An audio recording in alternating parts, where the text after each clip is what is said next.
Welcome to Four Figure Discount, the podcast where we're always keeping it real. This week we're here to review episode GABF03. It is Pranksta Rap. I'm Dando. And I am MC Guy. What's up? What's up? Are you... I've already said keeping it real. What's another one? Dissing? Have you been dissing anyone lately? Did you diss the Lovely Louise yesterday for not... I would never. Was she being illin? Is that the right term? Illin? She would be... She would be illin, or she would be ill... Yeah, she would be ill, or she would be illin. Yes. As you can see, we are not gangsters. As you can hear, I should say. Oh, man. I actually had a lot of fun with this episode. I thought, the ending aside, I liked the Wiggum story. I thought it was a nice change of pace. I wish they had kept that change. I'm assuming they just go back to being the norm, even though that story is not wrapped up by the end of this episode. I wish that they kept Wiggum as the commissioner and left Lewis the chief, because it's a change, but it's not a huge change, and it's one that they could have still kept going. Yeah, I mean, I get the feeling that Clancy would be out of his depth as commissioner and would be sort of going back to his comfort zone all the time, and probably, muscling in on Lou's new position as chief of police, and sort of trying to throw his weight about in that regard. And he's police, but he's police adjacent. You're right; it does open the.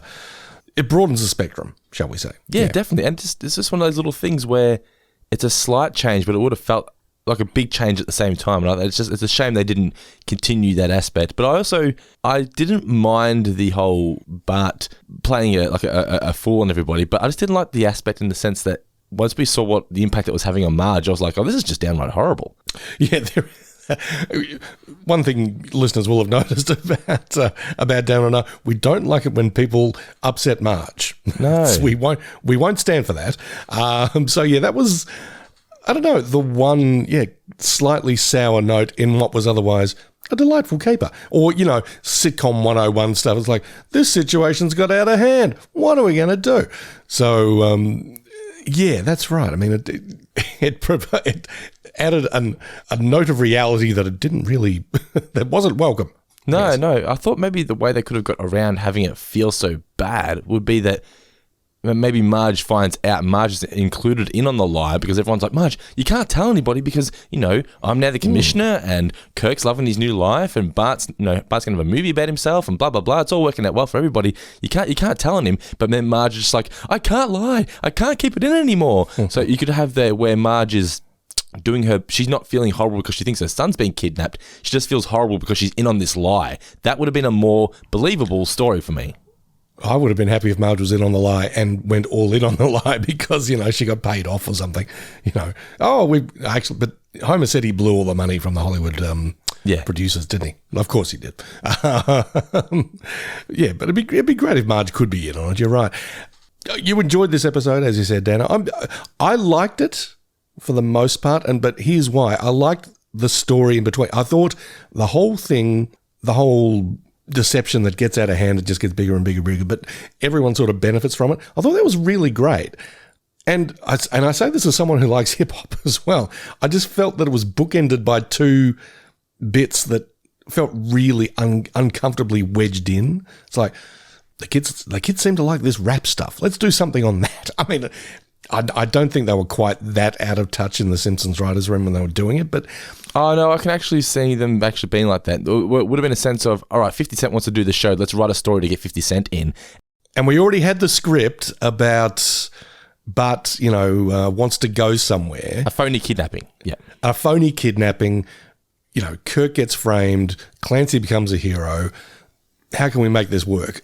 Okay, that's great. It's not quite there, but it's almost there. And then someone says, 50 Cent wants to be on the show for, 3 lines? That's what was disappointing the most for me, because he was used, I remember him being in all the marketing materials. When it was in TV Guide, it was a picture of Bart and 50 Cent. You go on the wiki page, it's Bart and 50 Cent. 50 Cent was everywhere. 50 Cent's on The Simpsons this week. And I don't actually recall ever watching it. I must have watched it, because I was still watching The Simpsons at this point. I had no memories of it. But he's in it for 20 seconds? And I thought, that's it? That's all he was? I'd barely even call that a guest appearance. It's just him dropping one line. It would have been cool if he had been the guy at the end to say to Bart, you can't do this to your mom, man. You got to come clean. It would have been cool to just put a positive spin, because the outside perspective of gangster rap and gangsters is that they're no good. It's not like Marge at the start, no good, potty mouse and enforced fighting, blah, blah, blah.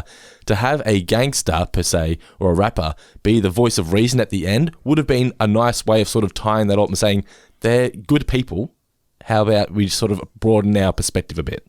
We are looking at this with, 17 years hindsight. Yeah, this is 2005 when I think the way they portrayed the rappers here was very much how it was portrayed in pop culture in 2005. Pimp My Ride and all that kind of stuff. It was very much wasteful. That just, we just throw parties. We fuck our cars up. We fuck up the houses. It doesn't matter. We got plenty of money.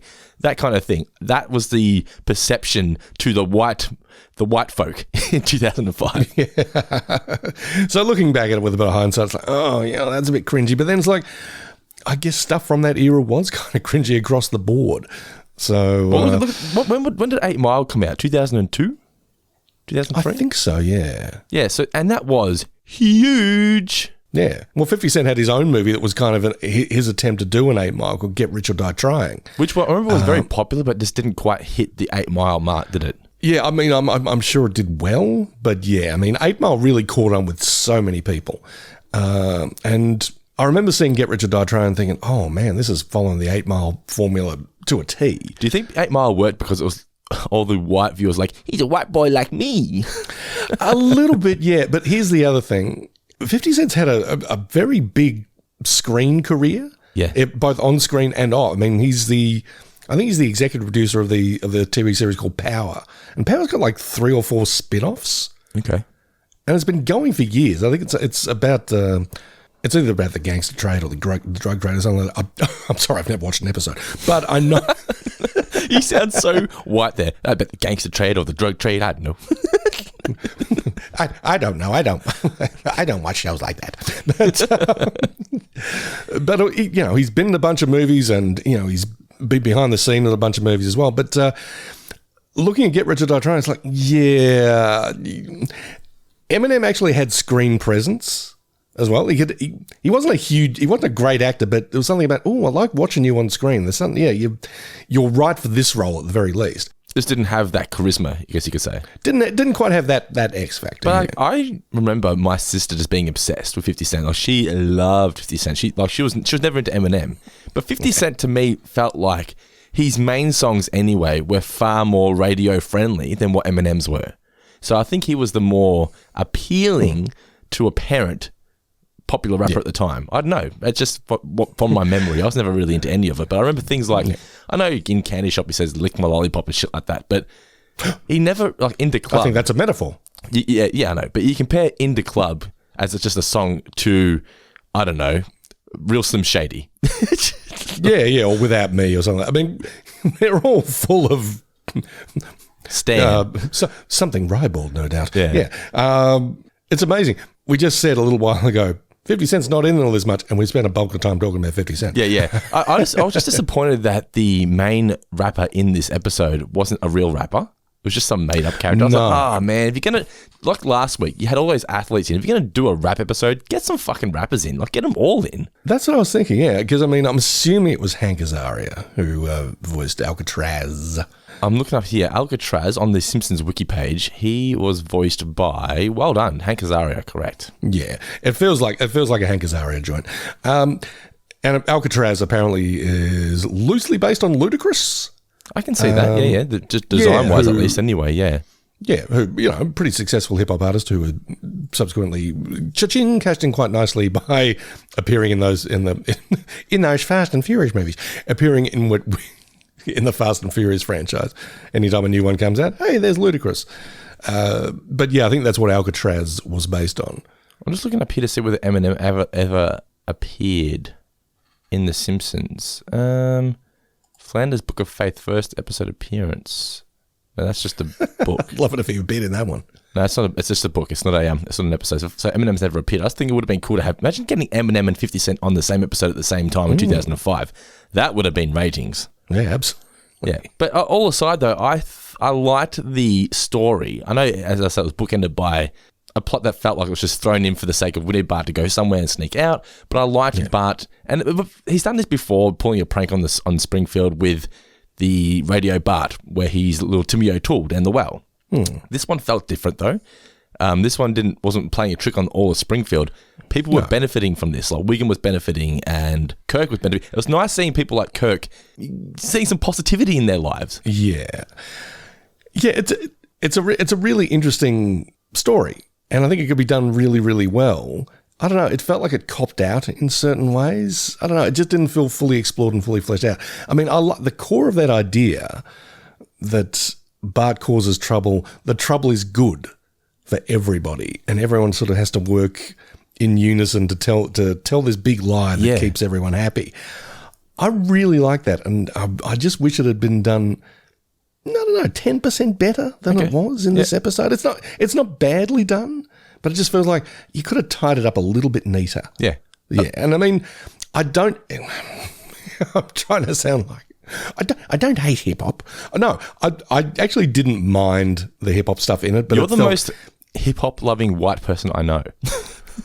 It's true, but you're 80s hip hop, early 90s hip hop. I'm 90s hip hop. Yeah. I mean, I pretty much not checked out around this time, but I mean, I don't mind Eminem, but I've never bought any of his albums or anything like that. Yeah. No, I mean, I'm Public Enemy, Ice-T, Beastie Boys. Oh, they're not rap though. They're hip hop. Oh, they're hip hop. Yeah, absolutely. I was really into this guy called Paris. Okay. Who I think he had a few albums, but he had like one album called The Devil Made Me Do It. And here I was as this 19, 20-year-old skinny white dude driving around Geelong in his secondhand Renault with these very black militant rhymes just blasting out of my car. I mean, Paris is very influenced by the Black Panthers, and he was doing a lot of stuff about, we've come for the... This is a hold-up, motherfuckers. We've come for what ours. It's like, damn. Hey, my favorite. All right, what were your favorite moments from the episode? What I really liked the most was Ken Brockman. I loved him in this. That bit there. I was just like, I feel terrible. Like, I know it's he's making Marge feel bad, but he's just so. Don't you wish your son was never born? Bart's chocolate milk dreams were ruined by kidnapping fiends. Yeah, I like that. Yeah, just the whole bit about. Yeah, do you wish your son had never been born? That's a terrible thing to say. Well, maybe say this instead, and getting her to do the promo. Oh, I thought that was so funny, and Brockman was just so happy with himself. I thought that was hilarious. You mentioned Dana Gould doing the Barney Fife thing earlier. I like that whole little bit. I had that as mine as well. Now you're a ghost? That was my favourite bit. It's where, I mean, I like the that's the can-do attitude that puts dudes in the can. But then he starts, ooh, what, you're a ghost now? I mean, Clancy's sort of getting this nice pep talk, but he's like starting to doubt it halfway through. What are you talking about? Are you the actor? Now you're a ghost? That was fantastic. And one bit of the whole hip hop subplot or segment of the other I did like was the use of the Flavor Flav clock to determine what time he was there. That was good. Yeah. I like that very much. And the Thursday the 20th, which gets used all the time now in social media. I think someone tweeted that to us the other day because I asked about this episode if anyone remembers anything. And I was just like, the irony being that I bet you like at least 50% of the people who post that meme on the 20th are probably people who say anything after season 10 is shit. And I was like, I wonder how many people realize how many screenshots they post. Like, Old Man Yells at Cloud.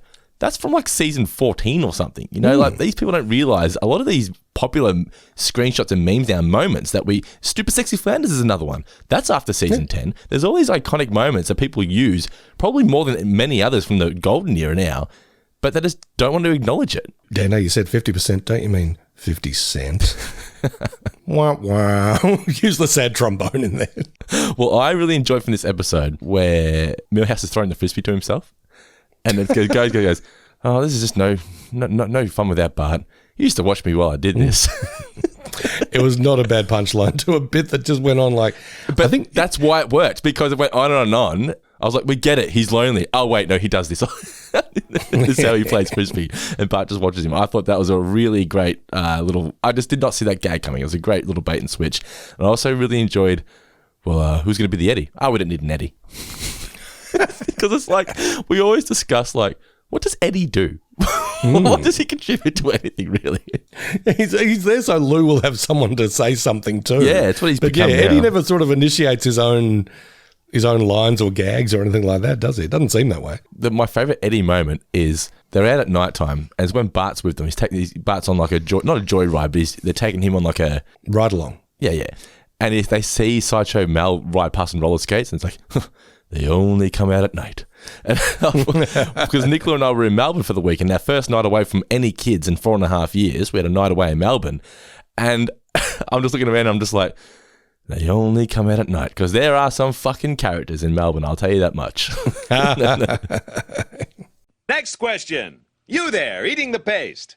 Trivia now for Pranksta Rap, but before we do that, Mr. Davis, I believe I have a few names to read out. Is that correct? That is indeed correct. Hit us with the heroes. They're our $20 patrons. Our $20 patrons who get their names read out on every single episode of not just Four Finger Discount, but all the podcasts we do here on the Four Finger Discount Network, because we love them oh so much. All right. It's a lot of those episodes too. So $20 patrons are going to read out 1. Jared Howard, Christopher Trent Darby, Andrew Zer, Jordan Molman, Richie Steamed Ham Champion, Dylan Haggett, Hank Scorpio, Kevin Dental Plan Flood, Jonathan Rossi, Zach Pruitt, Timothy Belson, Katie G, Daniel Kotnick, Shannon Hofer, Reese Roberts, George McMenemy, Stephen Roberts, Sean Devey, Bella Winterbank, Tom Pickering, Mark Boston Burgess, Groundskeeper Noah, Declan Phoenix, Lewis Kavanagh, Jack McFadden, Heath Appleby, Preston Murray, and Adric McLeod. Thank you so much, guys, for your ongoing support here on the Four Finger Discount Patreon channel. Remember, if you want to get your name read out on Four Finger Discount, you're just going to be a $5 plus patron at patreon.com/4fingerdiscount. We do love the support from each and every single one of you. Remember, this is now our job, so the more you support, the more podcasts I can pump out into your ears each and every week.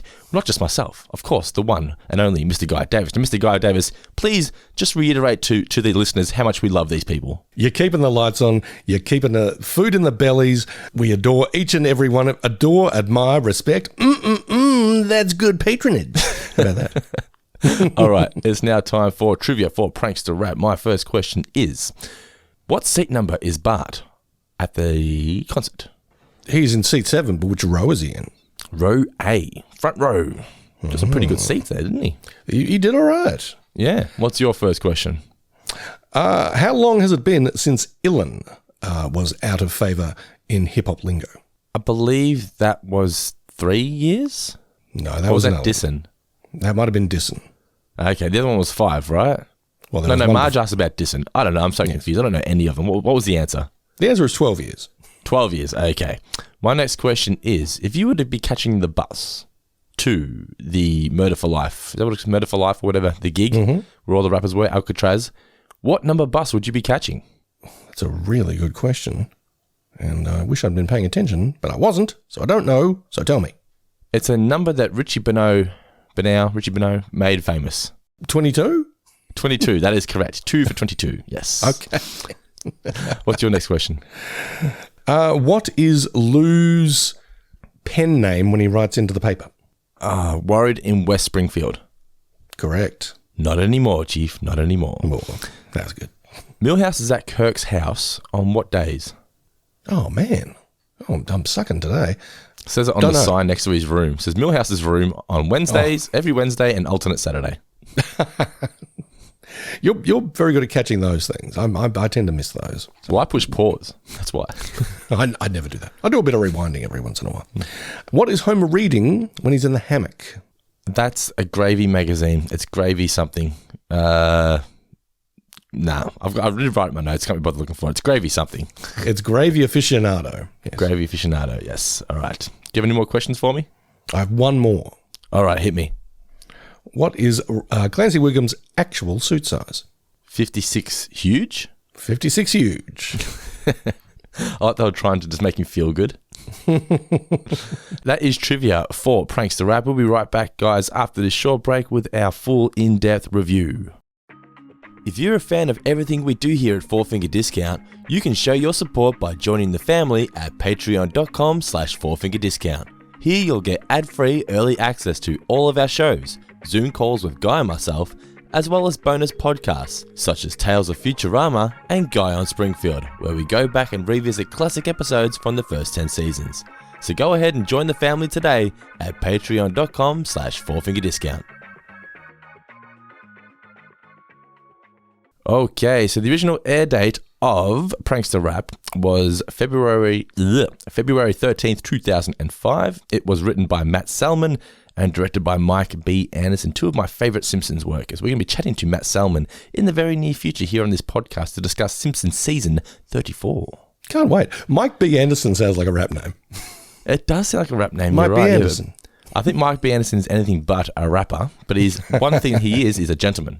He is, yes, I do enjoy me some Mike B. Anderson. All right, so the episode kicks off with Homer watching football, and he's not paying any attention. He knocks the remote into the food. The dog accidentally eats it, and every time it barks, it changes the channel. Ends up on Sitcom Sunday, and Homer's like searching for the remote. Oh, this is not a drill, people, and I've just got here. This is so true. When you lose the remote, it is not the end of the world, but it's veering towards it. Very much so, yeah. It's like... There's an instant state of panic when you can't find the remote. It's like, oh no. How do I access the smart hub? The way TVs are designed today is like, I can't go up to the TV and sort of push up, down. It's like, no, the remote is, I might as well have it welded to my hand. Yeah, you're in big trouble if you cannot find that remote. But Marge, he looks in Marge's hand, she has a photo of Lenny. I thought, that's a very odd passing gag.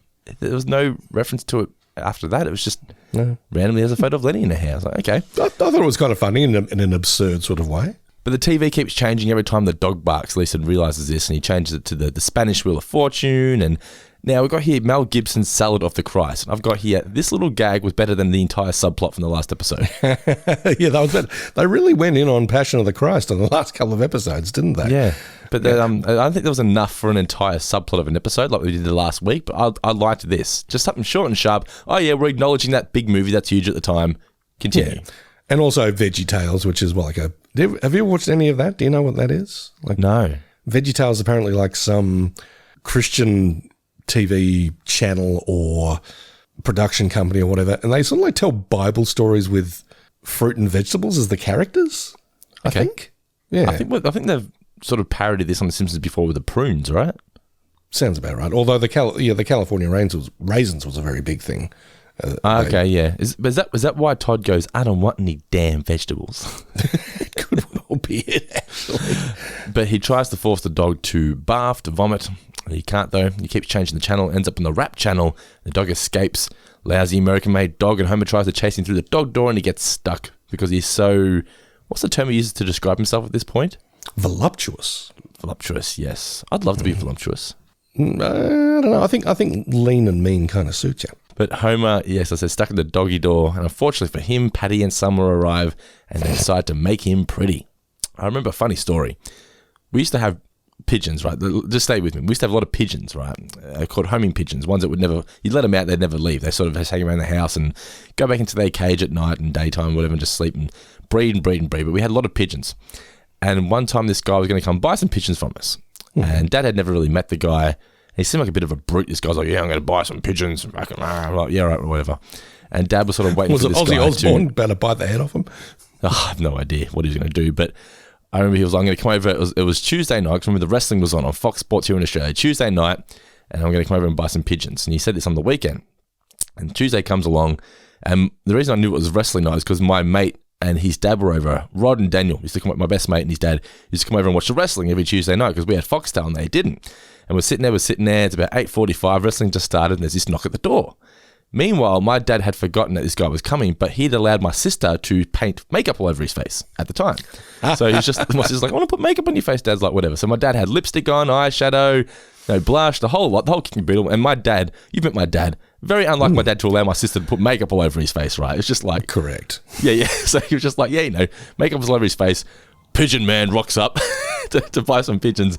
Dad's like, shit. So Dad had to sell these pigeons to this guy with a face full of makeup. So I was like, it just reminded me of, for some reason, just took me straight back to that moment of my dad having to greet this brute of a man at the door wanting to buy some pigeons with a face full of makeup.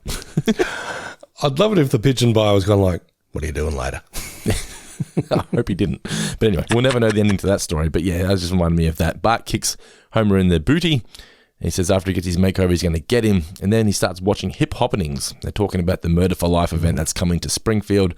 and it's going to feature all these various rappers, including Assault Weapon Magazine's Man of the Year, Alcatraz. And I love how Alcatraz has like 3 A's in his name. That's exactly how it's always been. Alcatraz. So Bart then starts using slang talk, and whilst it was good delivery from Nancy, it felt very like Eminem-esque the way he was delivering it. It just felt very forced as well. It just felt like Bart has never really spoken like this, and now he's just all of a sudden into rap. I don't know, just felt... But that's what you like when you're 10 years old, though, isn't it? I mean, you're sort of picking up a bit of what's cool, or, your interests change like you're switching radio stations. Yeah, like Elliot literally, he had 4 different favourite movies last week. It was like fucking Wreck-It Ralph, and then it was the Smurfs movie, and then it was the Power Rangers movie, and it's back to Wreck-It Ralph, and then it's fucking... Well, it's good that he came back to Wreck-It Ralph, because that's actually a good movie. Oh, yeah, Elliot loves Wreck-It Ralph. He likes Ralph Breaks the Internet more because they did that whole thing of Disney like, hey, let's throw in all of our fucking licenses into one movie. So it's just like, oh my God, it's Buzz Lightyear. Oh my God, it's Sonic. Oh my God, it's Kermit. It's funny, this is a weird coincidence because I think yesterday or the day before, I was like, I wouldn't mind hearing that song from Wreck-It Ralph. Wreck-It Ralph. No. Sugar Rush. Oh, the Sugar Rush, yes. Jump into your racing car, Sugar Rush. It's really good. Sugar Rush. It's so good. Yeah, we're literally listening to it on the way to daycare this morning. And I put it on again on the way home for myself. It's great. So there we go. It's S-U-G-A. Jump into your racing car, Sugar Rush. Good song. Yeah. It's incredible that we were both thinking about it in, roughly the same time. It's a weird moment like that happened to us yesterday. Or was it when we were in Melbourne? Yeah, it was when we were in Melbourne because we were driving, and we were driving the car, and that song by Supergrass, that All Right, we are young, we are green, we are free. So when I downloaded that song initially in like 2004 or whatever, when you first used to download songs, yes. For some reason in the very first dun, dun, dun, dun, dun, there was like a sound, like a popping sound. So whenever I hear that song now, I can't help but just wait for that pop sound, even though it doesn't come. And I was saying to Nicola, there was 2 songs. There's that one, and then there was Why Can't This Be Love by Van Halen. And the start used to go, make that popping sound. So now whenever my sister and I hear that song together, we go at the same time because we're so used to hearing it. And it was just funny how I was talking about It's All Right, and I was saying how there's that other song, Why Can't This Be Love? And Nicola and I then went into Kmart, and the first song that came on at Kmart was Why Can't This Be Love by Van Halen. It's just like, what are the odds? The Matrix is breaking down, people. This is the thing. It was so funny. But yeah, Lisa's making fun of Bart here because he's using outdated slang talk. And I've gone, I'm pretty sure I still hear people say diss all the time, right? Or maybe I'm just outdated. I don't know. Oh, no, diss track is still a thing. Yeah, I thought it was, yeah. Alcatraz is widespread. I'm talking to junk. Just what we need. Another lame suburban kid who loves rap. So, you like the blues? Yes, but the blues are unpopular. Man, are you illin'? Rappers stopped saying illin' 12 years ago. I'm keeping it real. They stopped saying keeping it real 3 years ago. Mom, Lisa's dissing me. Dissing? Do rappers still say that? No. Homer's then reading Gravy Aficionado, and Bart walks up. Actually, this was in my favourite moments as well. I forgot to mention it. He asks if he can buy a ticket. Can I have some money to buy a ticket? How much? $50. Go to hell.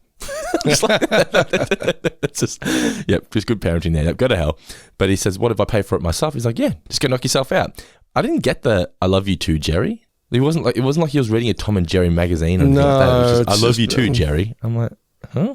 Okay. Yeah. So Bart's now he's on his way. He's walking down the stairs. He's wearing his baggy britches and loosely tied gym shoes. Marge just refuses because, rap music, it encourages punching and boastfulness and rudeness to hoes. Bart says, no, rap is poetry of the streets. He says, Dad already said I can go anyway. And then they both do their rap about how he has flipped my position. Anyone who's a parent's just like, you've had that moment where you didn't realize that the child has already asked the other parent, and now you're the bad guy because you've overridden their authority. So now you're like, oh, you little manipulator. You did it on the street, got your dad's permission, but your mom dropped a bomb, so I flipped my position. Don't argue with Marge. I know what's best. The only rap in this crib keeps sandwiches fresh. Fresh for mommy's baby boy. Baby boy, baby boy, baby boy. Now, I'm not sure if the same person did all the rhymes, all the rap rhymes for every character in the episode. I saw in the end credits that the raps were done by this guy named Boots Riley. Yeah, from an outfit called The Coup. from the Coop. Yeah, he provided the score. He did not write any of the lyrics, though. Oh, okay then. Yeah, because I was really surprised to see that because I interviewed Boots Riley a few years back because he transitioned to being a filmmaker. He made a really interesting movie called Sorry to Bother You, which was basically about how capitalism sucks, and it was very political. But yeah, I found it really interesting. It's like, 10 years before he made that movie, he was doing rhymes and beats for the Simpsons episode. Good on you, Boots. But he's outraged that they won't let him go, so he starts writing his lyrics on his little notepad, and he sneaks out. His justification is, well, I pay for it, so I'm an adult. Comes back, I love you, Kwasty Wusty. He arrives on the bus at the Murder for Life event. Alcatraz is already playing. Bart gets into his seat. He's loving the event. And then the dancer, it reminded me of Bill and Ted's Bogus Journey when Rufus takes off the woman bodysuit and she accidentally kicks the mic down towards Bart. And Alcatraz here says, yo, cuz. And I'm like, okay, so that's where it comes from because I know so many just dead shit white guys from Corio that I used to grow up with. You go, hey, cuz. And I'm like, please don't say that. He is not your cousin. No relation. No relation. Why do you guys say cousin? I'm like, oh, okay. I didn't realize it was a rap thing. That's just how out of touch I am. But these white guys used to think they were like their own Corio version of Eminem. But like, hey, cuz. I'm like, stop saying cuz. You sound like a dickhead.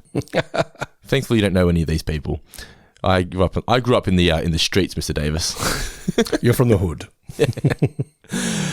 Alcatraz disses Bart, even though poor Bart's done nothing wrong, but it's a good little diss there. And Bart gets up on stage and raps the lyrics that he was writing in his bedroom, and gets over with it, doesn't he? Yeah, it's not bad flow. Don't critique my technique. I'm no geek. I make the principal nervous. My friends can confirm this. I'll bust your spit wide in your epidermis. Oh, no, he didn't. You can trace my remorse to its supersized source. A hungry hypocrite named Homer, of course. My old man's pathetic. Damn, is his head thick. The gas from his ass is carcinogenic. Every day I pray his DNA ain't genetic. So he's now on the limo, and he says his ride's very pimped out. And I was like, okay, so we've got to pimp my ride reference. But, where is he? Where's the man himself? Where is Exhibit? Yeah. Remember when Exhibit played in Geelong that time? Oh, God, yeah. Where did he actually play? At the arena. Oh, wow. Everyone was, and that was at the time when Pimp My Ride was still on TV, and everyone's like, the fuck? It's amazing when like an act like that comes to Geelong. I remember when they announced the Foo Fighters early last year, or it was early this year, wasn't it? Everyone literally shit their pants. They couldn't believe it. It's true. I literally shit my pants. Yeah, shit pant. But I remember, I think it might have been Faith No More, and they played it like the Geelong West Town Hall. Wow. This was like back in the either late 80s or early 90s, around the time of Epic. It's like, what the hell? Why you guys? Why this venue? It's like when Mr. Burns kidnaps Tom Jones. That's right. Everyone's happy. Just got a gun behind their back. But now we have that festival down the green. So a lot of huge stars come through. They go around Geelong and they play in. That's true. What's it called? What's that called? That area? Mount Dunedin. Mount Dunedin. That's it. Yeah. I saw Sting was announced yesterday to come to play there. What, really? Yeah, the actual Sting. What, an upcoming down the green? The professional wrestler Sting, yes. What? No, the singer Sting. What? No, famous for appearing in Only Murders in the Building. Correct. Oh, I didn't know that, and now I'm really happy because I want to go see Sting. Yes, he will be playing at Day on the Green. Oh, excellent. Okay, well, let's wrap this up so I can contact the lovely Louise and say, let's get Sting tickets. Let's get Sting tickets. All right. That's probably the whitest thing I've ever seen. Let's get Sting. He's a special kind of guy. And that's coming from Guy Davis. You should have seen your face change as soon as I said Sting was coming. You were just like, yay! Lit up like Christmas. But anyway, so he gets over. He's in the limo. He's got a downstairs wax museum of movie monsters, and I've got here. I want a downstairs wax museum of movie monsters. As do I. I want to get into that limo and then go downstairs. Yeah, that'd be amazing. On who?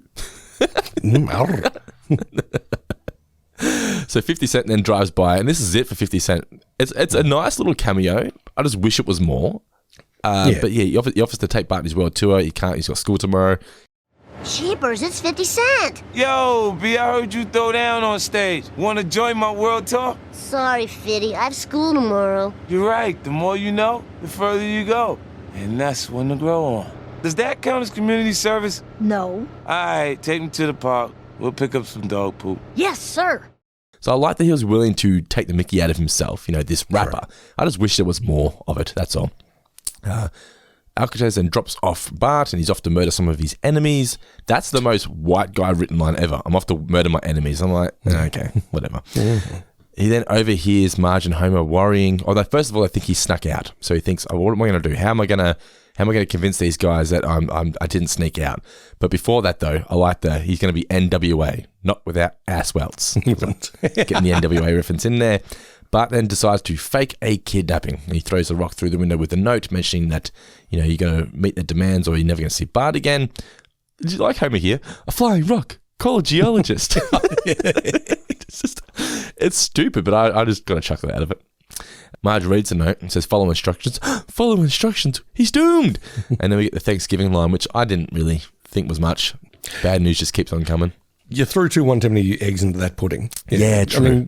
A flying brick, call a geologist. That's good. Just have that. Yeah. I didn't mind the he's doomed, but yeah, the call a geologist was enough. We come back and Rockman's doing his news report that you liked a lot. Chocolate milk dreams are cut short by kidnapping fiends. But then I just think it was just the reaction from Marge where it's a funny line to ask somebody, and if she responded in an angry way, it wouldn't feel so harsh. But when she just starts bawling her eyes out, I was like, oh, you just kind of made it feel real now. This isn't fun. I can't laugh at Marge being just traumatized that her son could potentially be gone. He makes her read the Win Hawaiian giveaway week on Channel 6, and then Wiggum, he's doing the press conference and he vows to find Bart. No, really, Wiggum, should we just plan for his funeral? Should we just plan for the funeral? I thought that was such a great line. Then he says, I caught that one guy, remember? I cracked that one case. It was an episode of Columbus. Now, did they actually do this in Columbus? Told you who the bad guy was at the start? Not that I recall. Because I'm thinking, what's the point of a TV show if they give away the ending at the start? But it's like an episode of Law and Order. Anytime you recognise the guest star, always, you did it. Every single time. It's the same with we're watching Burn Notice. We finished it now, but whenever it was a guest star, I'm like, oh, that's clearly the bad guy.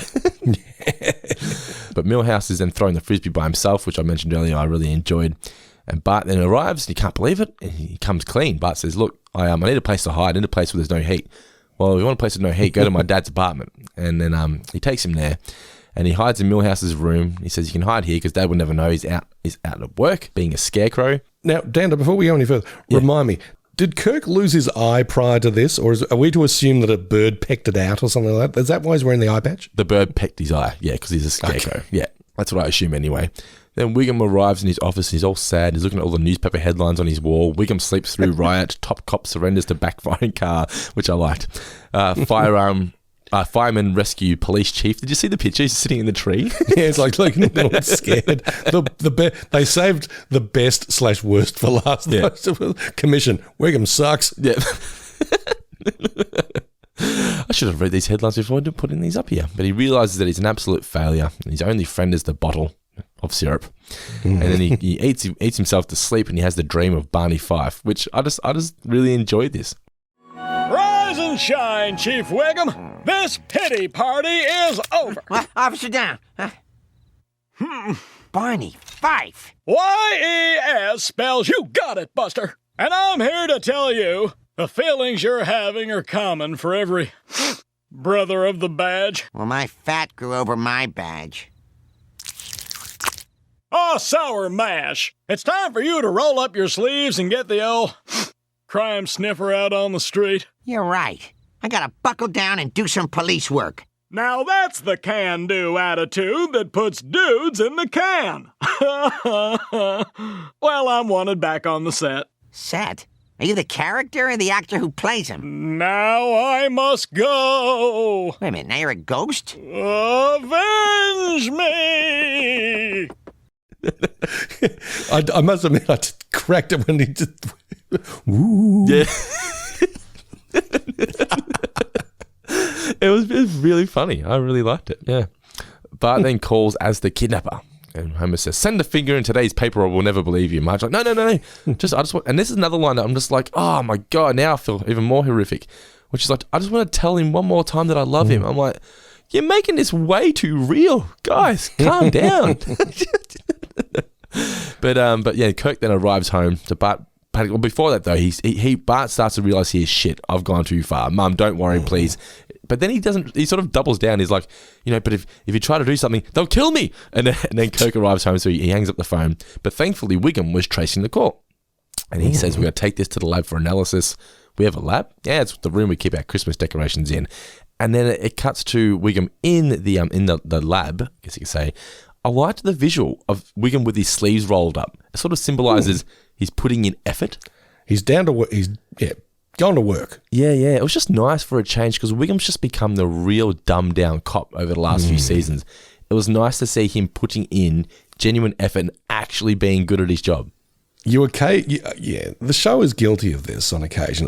It will overreach, and rather than have people mess up because they're lazy or a little bit incompetent, it'll just go full throttle on, no, they're a moron. And it sort of takes away the relatability, unless you're a moron like myself. But, I mean, most people are a little bit lazy and or incompetent at times. So, you can really relate to that as opposed to just, I put a spoon in my ear. Yeah. Actual line from someone. No, probably not.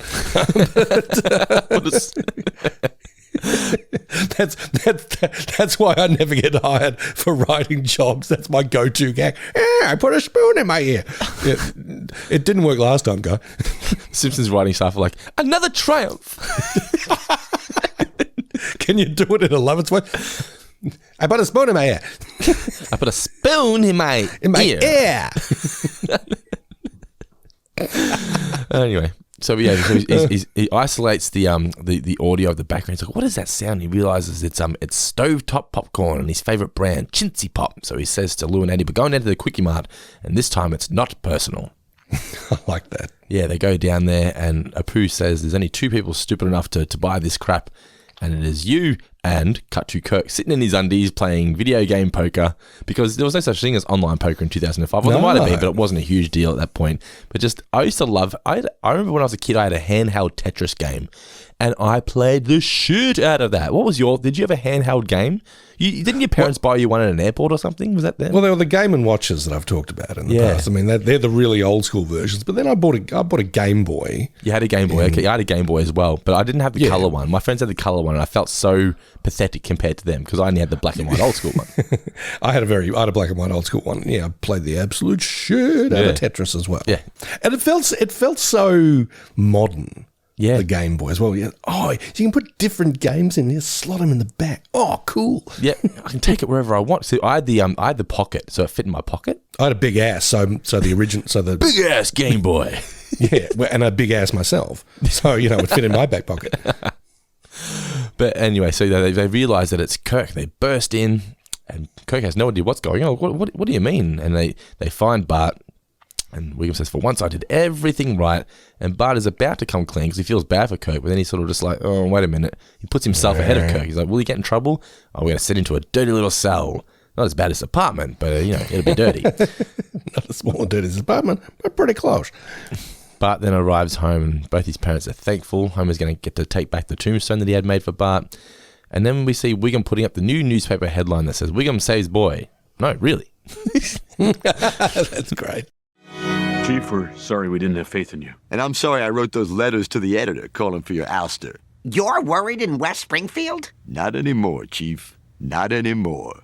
Gets the parade, and then he throw more petals. I almost stepped on regular ground back there. And then Milhouse confronts Bart because Milhouse is like, Bart, you fucked over my dad. I don't get to see my dad anymore. And Bart says, if you tell anybody, I'm going to tell them that you wet your pants watching Harry Potter. I wasn't scared. I was just ping. I'm not sure what's worse. I reckon that's a pretty badass excuse. Like, I couldn't be bothered going to the toilet. Just wanted to pee. I just pissed my pants.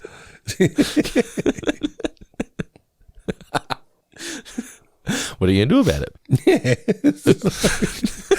Should we pause the movie, Miller? Nah.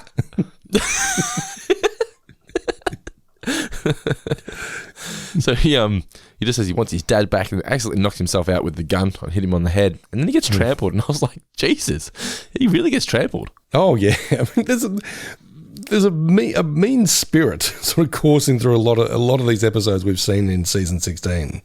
I mean, not necessarily cruel, but it's like... It's the Family Guy-esque aspect coming into it. It is.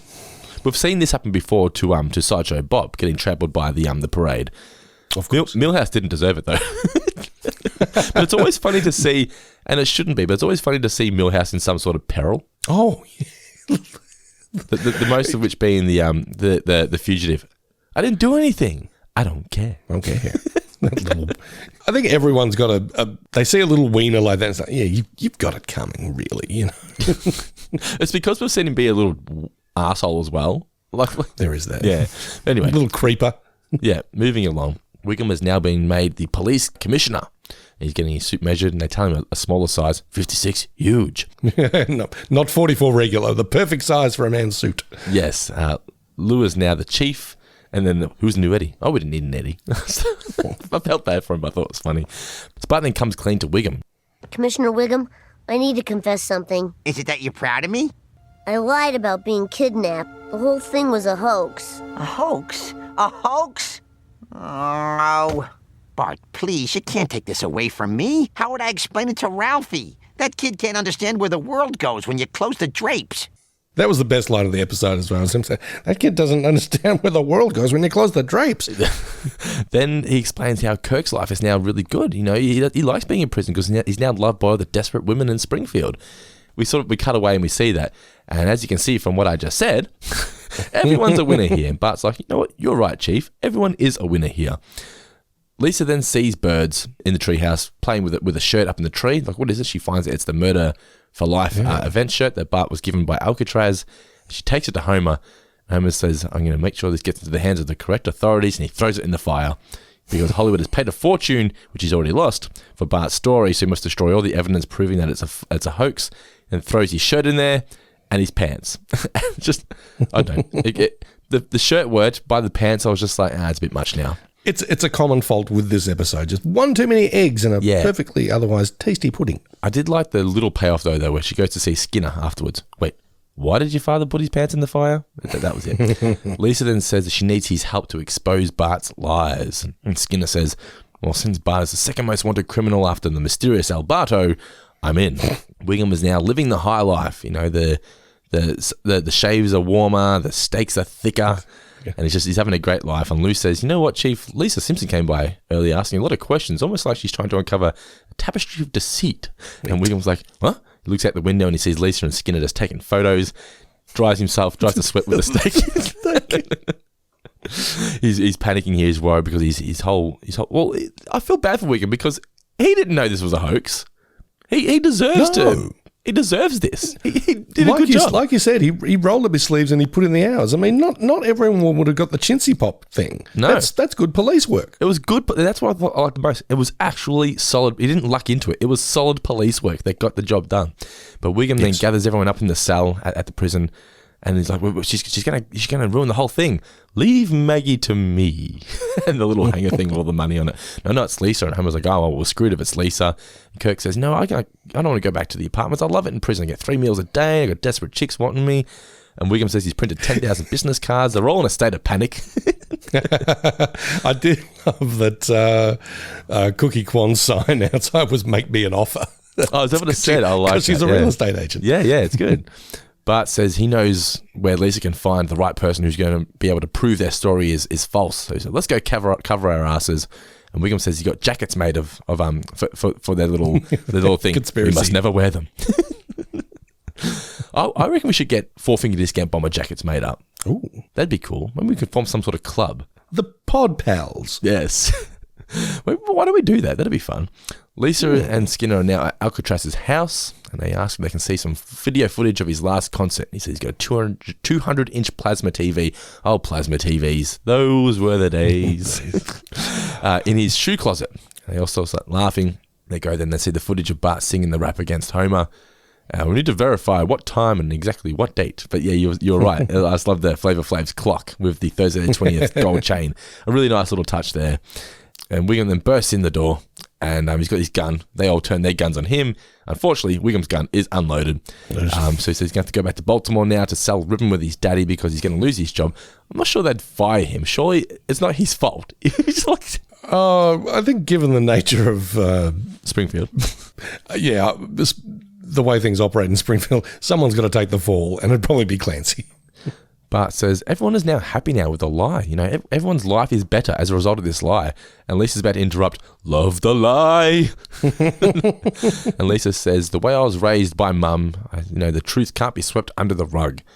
It's just like, Lisa, can't you just be fucking cool for once in your life? Yeah. Everyone is happy now. What is your problem? No, your life is in no way impacted by this. What the hell is your problem? Alcatraz explains it really well about the grey area. Yeah. Sometimes it's not black and white. It's just, just be cool. Sometimes it's okay to live in a little bit of a lie. If everyone's life is better as a result and it's not hurting anybody, what's the fucking problem? It doesn't matter. But, Homer accidentally then smashes the TV, but then Skinner asks for Alcatraz to share his wisdom of the street, as you were just saying then. There are times in life when the truth ain't black nor white, but a subtler shade of gray, yo? And when the path for justice is obscured by the fog of uncertainty, there is only one solution. House party! And the ending here felt very, very, we don't have a way to get out of this. Let's just throw a house party. This ending worked with the Larry Burns episode because it was a play on the film. On Caddyshack. Yes, exactly. This one here just felt very much... I know what they were going for here, where it's just, a lot of famous rappers we at the saw time so just many have big hip-hop houses, house throw parties. No cares in the world, smash things, who gives a fuck, we'll just buy a new one kind of mentality. But I need some sort of closure, and we didn't seem to get it in this episode. We certainly did not. No, so the ending was very weak, but overall, I think the Wiggum story for me, it was enough for me to give this a thumbs up. I really, really enjoyed the Wiggum story. Yeah. No, the Wiggum story was fantastic. I mean, as I said, the whole core of it, the whole core of the episode was just fine. Just, better than fine. Pretty good. Pretty good. Yeah. It was just bookended because they wanted to get 50 Cent into an episode. How can we do that? And look, I wouldn't even mind a Simpsons episode that revolved around hip-hop and, could have had community outrage with when somebody think of the children, even though Helen Lovejoy is no longer with us. But... Is she not? Oh, damn it, I'm thinking of Maud Flanders. I'm just like, when does she die? Sorry, guys, I mixed up my religious ladies. And have a bit of a sort of furor about, hip-hop's infecting the white bread suburbs or something like that. Yeah. These were two great tastes that didn't quite taste great together. But and you can tell by the way they weren't able to come up with a conclusion. Yeah, pretty much. I mean, even the whole bit with Chalmers as well. Why are they still doing these? I don't know. I mean, and that felt like, I'm showing my age here, but I mean, I wasn't even around for these, but it's like, there were all these movie comedies that came out in like the late 60s, early 70s where it's like, about the generation gap. And, it invariably end up with some out of touch old timer sort of like, doing a groovy dance and just looking like an absolute idiot as they tried to sort of, keep up with the kids. Mr. This is a bit what that felt like. It's like, I know they're making fun of me, but still. It's like, but it's because my wife's sick and I'm like, oh man, that's not funny. I don't like it when the whole joke of that is that he's belittling himself so that he can make money to help his sick wife. I'm like, that's not fun. Why? In what world did you think we're going to slide this joke in here in the credits? Like, what? Yeah, if you're going to say something like that, just say, if you need to make money, have you seen what you know how much you get paid? I get paid even less, or something like that. I mean, that's very much a first draft of that gag. What did we learn, Palmer? What did you learn from the episode, Mr. Davis? That rudeness to hoes should not be tolerated. It should not indeed. I learned that only use an oven to bake if you plan on cooking while staging a phony kidnapping. Wise move. From this day forward, your name shall be... All right, Mr. Davis, it is now time for the new name championship. The current leaderboard stands at this. In third position on 6 points, we have D.L. Gorman. In second position on 9 points, we have Luke McKay. And in first position on 15 points, we have Philip Hawkins. All right, Mr. Davis, take it away. What do we got this week? Let's begin with honourable mentions. Let's do it. Okay, we got two of them today in honour of Curtis 50 Cent Jackson. Get Ticks or Try Line. I like that. That is from Matt Leewold. Thank you for sending that in, sir. Nice one, Matt. Another honourable mention, Hustle and Dope. Ooh, that one's very clever. It is clever. Oh, I wonder who came up with it. Would it be Clever Kyle? It is Clever Kyle, yes. Kyle's probably getting jack of that of this particular thing that we've given his name. But yeah, we'll do it because it keeps amusing us. If it doesn't amuse you, let us know, Kyle. But anyway, right. Honourable mention to Kyle for Hustle and Dope, a play on the great hip hop movie Hustle and Flow. 1 point goes to Kid Rapping. Ooh, Kid Rapping. Nice title. It comes from our man Luke McKay. Got the 1 point this week. He's done it again. He's climbing his way back up that ladder. And 2 points. Clearly in tribute to the great NWA album Straight Outta Compton. We got Straight Outta Springfield. Yep, which would have worked very well.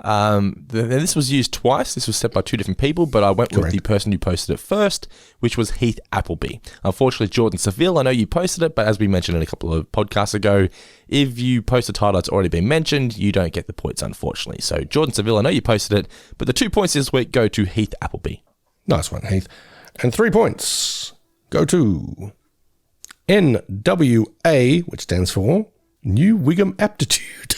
I like that. Very good. I thought that was really funny. Yeah, it's from our man Billy Fox. So well done, Billy Fox. I think that might be his first 3-pointer ever. So well done. Oh, whoosh. Nothing but net for Billy Fox. That means the leaderboard now stands at this. In third position, still have DL Gorman on 6. Luke McKay in second position still is climbing his way up. He's gained a point again on Phil Hawkins. He's on 10 points. Phil Hawkins 5 points clear in first position on 15. In fourth position as well, but due to those points, Heath Appleby and Billy Fox are now outright, or sharing, but those two are now in fourth position, both on 5 points. Remember, to be a part of the Guy Davis New Name Championship, just going to be a $1 plus patron, and you can join in the fun and potentially win yourself a prize at the end of the season. All right, it is time for some Mailbag. Mailbag. Jamil is here! Ooh. All right, first question here comes from Harrison McClure. He says, if you could have dinner with 3 rappers, dead or alive, and all beefs between them put aside, who would it be? Well, I don't know 3 rappers, so I honestly don't know. But Andrew JP says he would like Eminem, Mike, Shinoda, and Snoop Dogg. Snoop Dogg would be fun to have a chat with. He just seems like he'd just be open for anything. He's just there for fun. He does seem very chill. I like iced tea a lot, so I think I'd have iced tea in there. Flavor Flav, I think, would keep things interesting. Iced tea, I'd be all about just asking questions about Olivia Benson. Iced tea, Ice Cube, and Vanilla Ice, same on theme. And Vanilla Ice, yeah. What about MC Hammer? No, I think I'll pass on Hammer. Who sings Jump Around? What's that band called? Oh, House of Pain. Yeah, you get House of Pain and you'd be all about it, wouldn't you? I'd be terrified. They'd take all my shit and I'd be like too scared, like, take whatever you want, guys. I just bought that laptop, but that's cool. Do you want the Rodecaster, for mixing some new tracks? That's fine. Don't tell Dando. Don't tell Dando. Oh, we're going to see Dando next. Yeah.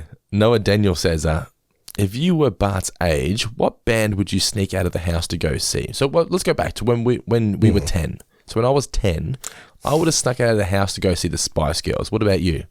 I would have snuck out of the house to go see Kiss. Okay, Kiss, yeah, cool. I would have done anything to see Ginger Spice in the flesh when I was 10. I remember when they came to Melbourne, I was so disappointed I didn't get to go meet them. I was all about the Spice. I'm not all about the Spice Girls. I just remember, I was just in love with Ginger Spice. I just loved Ginger Spice. Well, you're a man of taste because Ginger Spice wasn't deadly. Oh, Ginger Spice. What are you doing later? What are you doing after the show? Heath Appleby, did either of you sneak out of home as a kid to go see something or to go to something that you were banned from? I don't think I ever snuck out of home. I threatened to run away a few times and got to the letterbox. There was one time I did run away, and my idea of running away was my Nan Marlene lived about 10 houses up the street, and I ran away to Nan's house.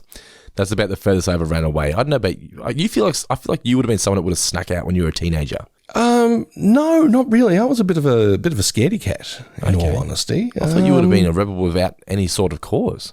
No. I was a little wuss. I didn't really sort of go into any house parties or anything like that until Yeah, probably was about 17 or 18. Okay. And even then I didn't sing. It's like, there's a party tonight. Can I go?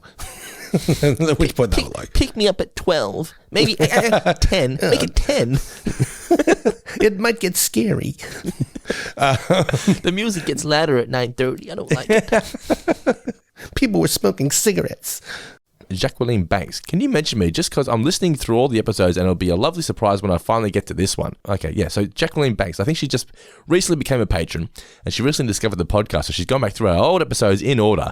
So she's going to take a while before she gets up to this one. But there you go, Jacqueline Banks. You finally got your mention on the podcast. Let me just say it one time for those in the back. Jacqueline Banks. Yeah.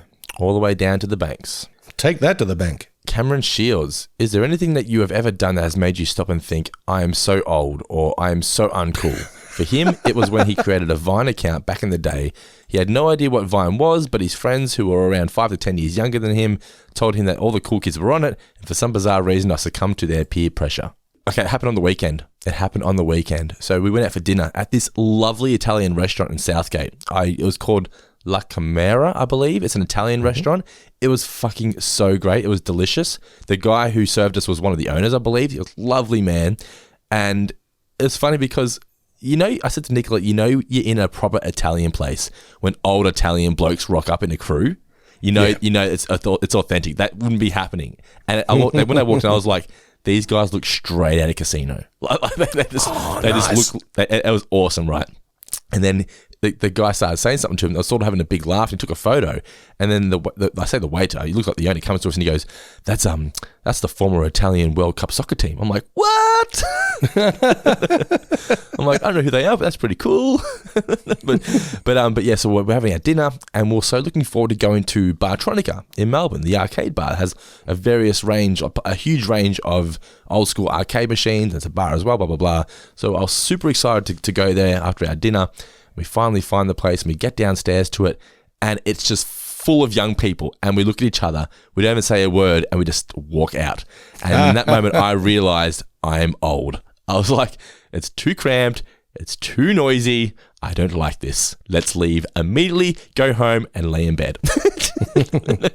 Well, Dando's old man moment happened a few days ago. Mine happened about a few minutes ago when I got all jazzed about Sting coming to a day on the green. Fist pumping and everything. Yeah.